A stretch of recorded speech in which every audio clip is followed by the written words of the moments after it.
Hari ini topiknya tentang konsep MVP ya. Apa sih MVP ini? Nanti kita lihat penjelasan. Oke. Nah, jadi berangkat dari tujuan pembelajaran untuk malam ini ya. Jadi diharapkan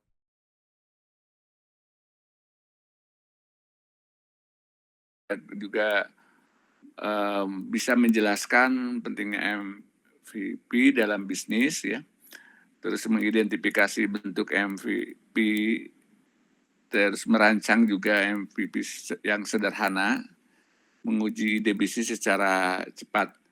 Nah, ini tujuan dari pembelajaran hari ini. Nah, jadi MVP itu sebetulnya satu versi produk yang paling sederhana yang bisa digunakan untuk menguji ide bisnis. Jadi ternyata kalau kita mau membangun satu bisnis itu tidak harus kita buat produk yang wah gitu, yang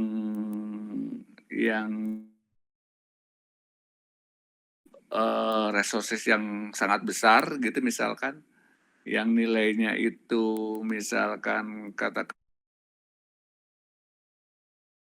untuk produknya sangat perfect gitu ya. Kita bisa di awal itu memulai bisnis kita itu dengan membuat produk sederhana gitu. Itunya pengertian seperti itu ya. Jadi MVP ini adalah versi produk paling sederhana yang bisa digunakan untuk menguji ide bisnis kita. Nah, tentunya MVP itu walaupun dikatakan sederhana, maka kita sebagai pebisnis harus fokus ketika kita membuat satu produk itu. Jadi fokusnya dengan fungsi inti saja gitu kan ya. Terus juga MVP ini juga produk kita juga harus cepat dibuat gitu ya. Biayanya rendah dan sebetulnya tujuannya adalah untuk validasi pasar.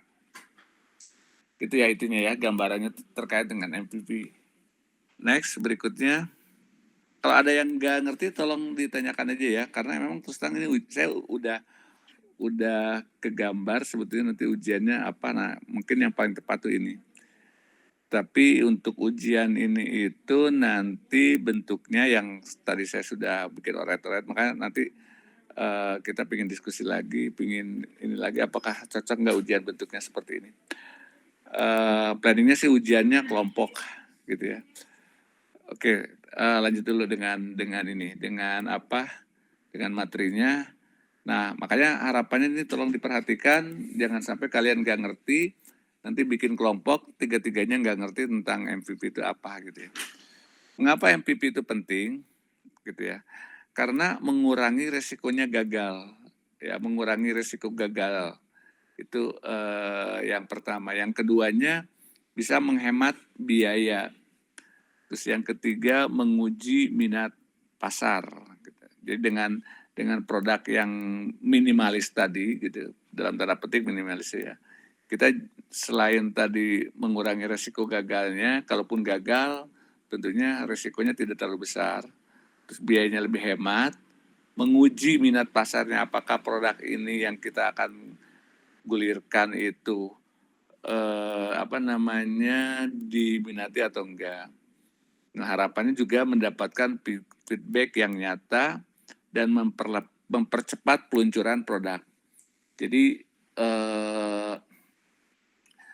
kalau misalkan kita punya nunggu produknya gitu lengkap banget gitu ya dengan fitur yang luar biasa, mungkin butuh waktu 1 tahun gitu untuk mempersiapkannya produk tersebut. Dan bisa jadi mungkin momentumnya jadi hilang gitu. Nah, MVP itu nanti produknya itu lebih sederhana, diperbaiki secara berkesinambungan gitu ya. Jadi peluncuran produknya bisa lebih cepat. Nah, ini kesalahan umumnya ya kalau kita melakukan bisnis itu, produknya terlalu sempurna gitu, terlalu banyak fitur. Itu juga salah satu kesalahan umum, tidak diuji ke pengguna dan lama diluncurkannya. Nah, jadi kalau MVP itu bukan produk final memang. Jadi produk awal yang nanti akan terus diperbaiki. Gitu ya. Jadi sekali lagi masuk ke sini, versi produk paling sederhana itu kita sebut MVP. Gitu ya. Contohnya kayak gimana sih, nanti kita lihat contohnya ya. Nah, langkah membuat MVP pertama, identifikasi dulu masalahnya. Jadi ini sudah dijelaskan sebelumnya, tetap juga mau MVP maupun yang tidak, tetap harus diidentifikasi masalahnya. Tentukan solusi utamanya, pilih fitur inti. Nah, di sini itu di MVP itu pilih fitur inti aja gitu. Jadi kalau misalkan kalian diminta untuk bikin aplikasi misalkan terkait dengan si akad gitu ya misalkan, atau aplikasi misalkan katakan kepegawaian, maka dengan konsep MVP ini kalian pilih fitur apa nih yang paling utama, yang paling dibutuhkan. Jadi kita pilih fitur intinya dulu. Kalian jual produk tadi, gimana responnya, gitu ya. Terus dilakukan perbaikan. Jadi pilih fitur intinya, buat versi sederhananya, uji ke pengguna, kumpulkan feedback. Nah, itu langkah membuat MVP-nya. Nah, sekarang bagaimana kita menentukan fitur inti? Kan tadi katanya untuk membuat produk MVP tadi pilih fitur intinya gitu ya. Bagaimana sekarang pertanyaan untuk menentukan fitur inti? Fitur inti itu harus fitur yang bisa menyelesaikan masalah utamanya. Misalkan katakanlah kalian diminta untuk bikin sistem informasi kepegawaian. Masalah utamanya apa sih? Masalahnya pasti banyak, tapi yang utama apa gitu. Oh, kita nggak punya data pegawai nih gitu. Sehingga misalkan kita susah nih mencari, misalkan katakan karena pegawai kita ada 100.000 gitu ya. Kita mau mencari data pegawai aja susah gitu.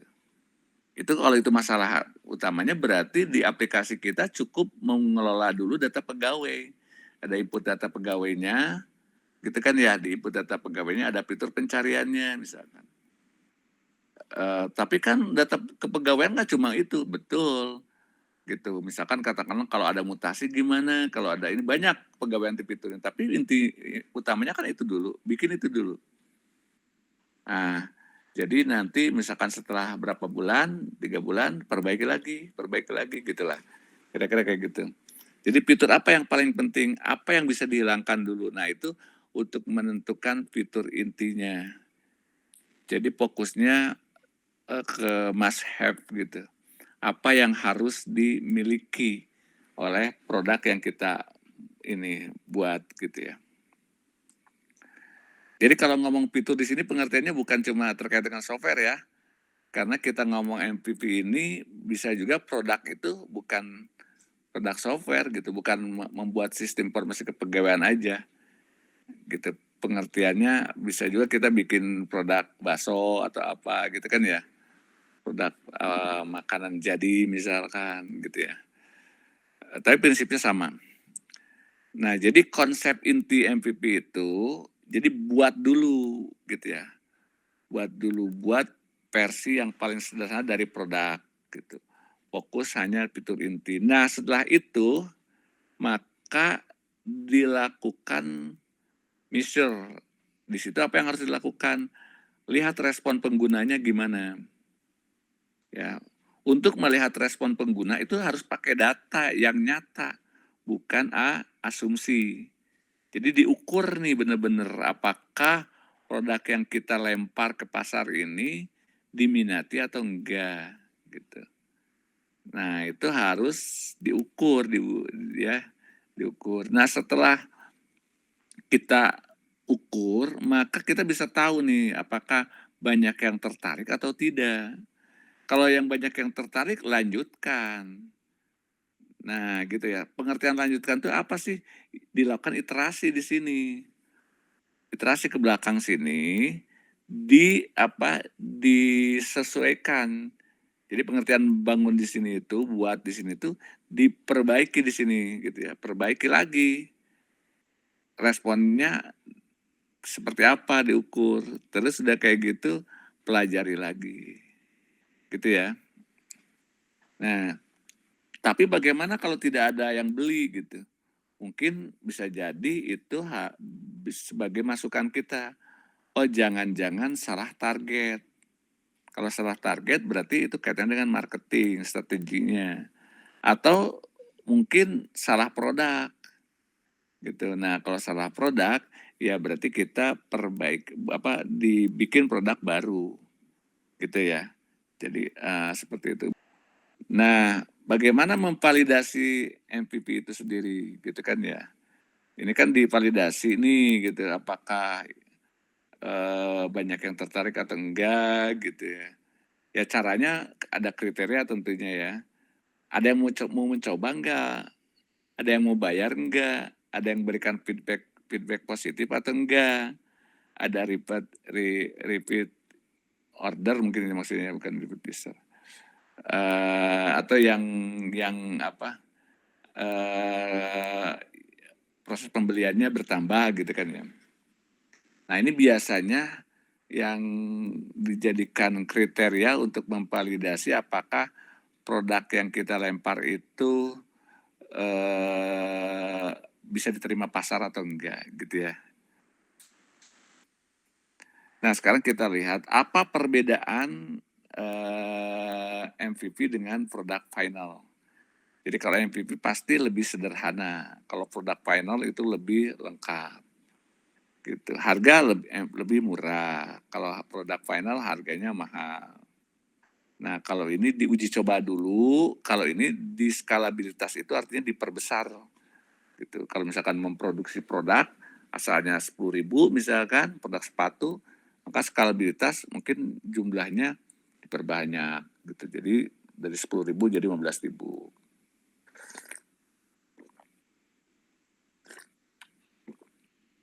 Pembuatannya kalau MVP lebih cepat.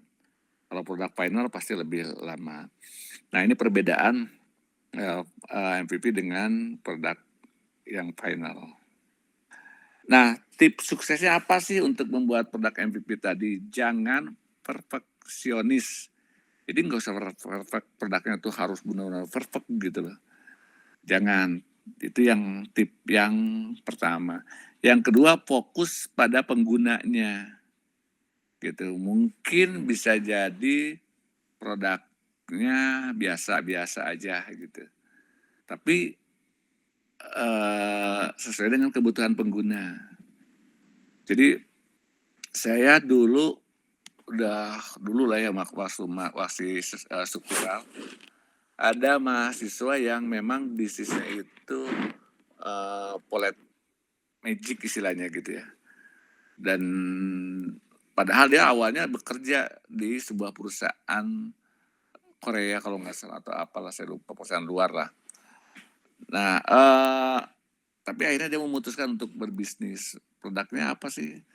Produknya adalah Poles Magic. Terus saya tanya, apakah produknya itu lebih bagus? Laku banget soalnya dia jadi tambah kaya lah gitu ya. Apakah produknya lebih bagus daripada produk Poles Magic yang ada di pasaran punyanya Amerika misalkan? Gitu ya. Kalau kalian mungkin jalan-jalan ke Ace Hardware gitu kan banyak produk-produk Poles Magic untuk mobil dan produk dari luar. Dia bilang enggak. Apakah kemasannya lebih menarik? Tidak juga.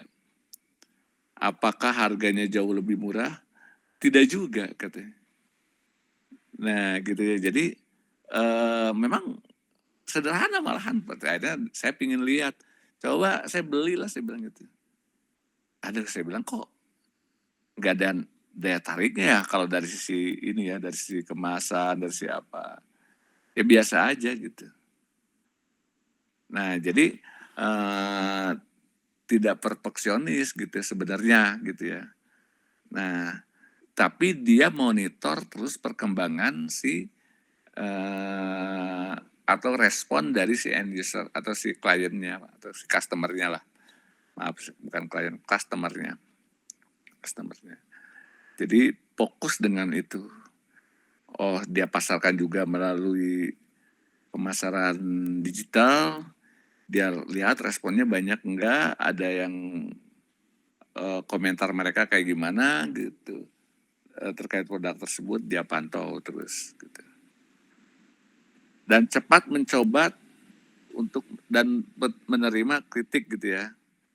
Dan terus melakukan iterasi. Jadi awalnya malahan justru bukan tidak apakah lebih bagus dari produk Amerika, malahan sebetulnya awalnya itu malah di bawah itu gitu, di bawah produk-produk yang lain gitu. Tapi dia perbaiki gitu. Akhirnya jadi ya sama lah kalau menurut saya sih dengan produk-produk yang ada dari luar, yang ada di pasaran yang di diimpor dari luar. Nah ini tips sukses MVP-nya ya. Nah ini contoh kasus. Misalkan startup transportasi online. Kita mau bikin itu misalkan. Awalnya gimana? Apakah harus udah aplikasi? Ya nggak perlu juga.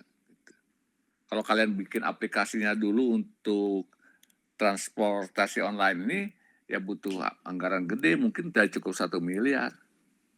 Mungkin butuh waktu pengembangan 2 tahun. Mungkin dibutuhkan karyawan untuk bikin aplikasinya sebanyak 30 orang gitu. Jadi banyak kendalanya. Karena MVP itu bukan final product, maka kita udah bisa bikin startup transportasi online. Untuk sementara bagaimana? Ya mungkin bisa lewat WA, bisa lewat telepon. Nah ini sudah MVP. Itu kasus 1 ya, contohnya. Kasus 2 misalkan, bisnisnya di set box gitu ya misalkan. Nah, bisa juga kalian tidak perlu harus buat dulu gitu. Jadi buat terus dipajangkan gitu, enggak. Gitu ya. Bisa produksi sesuai pesanan atau free order gitu. Dibuat berdasarkan orderan. Gitu. Itu langkah awalnya. Bisa juga bentuk pemasarannya via Instagram gitu. Ya. Nah, ini termasuk produk yang kita sebut dengan MVP tadi. Oh, selesai ternyata ya. Sedikit banget gitu. Ada berapa slide sih? Lupa saya juga. ICC 16 ya, tapi ada judulnya sekarang mungkin sekitar 14-an lah. Atau 13-an, 13 slide utamanya. Ada yang mau tanyakan? Silakan. Bisa dipahami atau enggak? Sudah bisa dipahami, Pak. Sudah bisa dipahami ya. Nah, nanti ini baru ide ya. Saya bilang saya belum nulis. Naik apa, Tik? Belum pasti nih gitu. Tapi saya udah alternatif pertama saya udah bikin soalnya sebetulnya yang ini. Saya belum lengkap, belum ini, masih timbang-timbang dulu. Jadi UTS Startup Digital udah ada. Ini alternatif pertamanya saya pingin bentuk ujiannya itu kelompok gitu. Mungkin 1 minggu atau 2 minggu gitu dikumpulkan dan dipresentasikan. Gitu. Alternatif kedua ya soal biasa. Soal biasa yang ya soal biasa lah, esai gitu. Mungkin berapa soal gitu, 10 soal gitu. Itu yang kebayang, tapi itu belum dibikin. Kalau yang tadi yang tugas kelompok, UTS kelompok, ini udah saya bikin. Makanya masih saya timbang-timbang, nah mungkin besok kita bahas bersama-sama, terus kita coba review ke belakang biar kalian paham dengan materi yang sudah diberikan. Ada yang mau ditanyakan?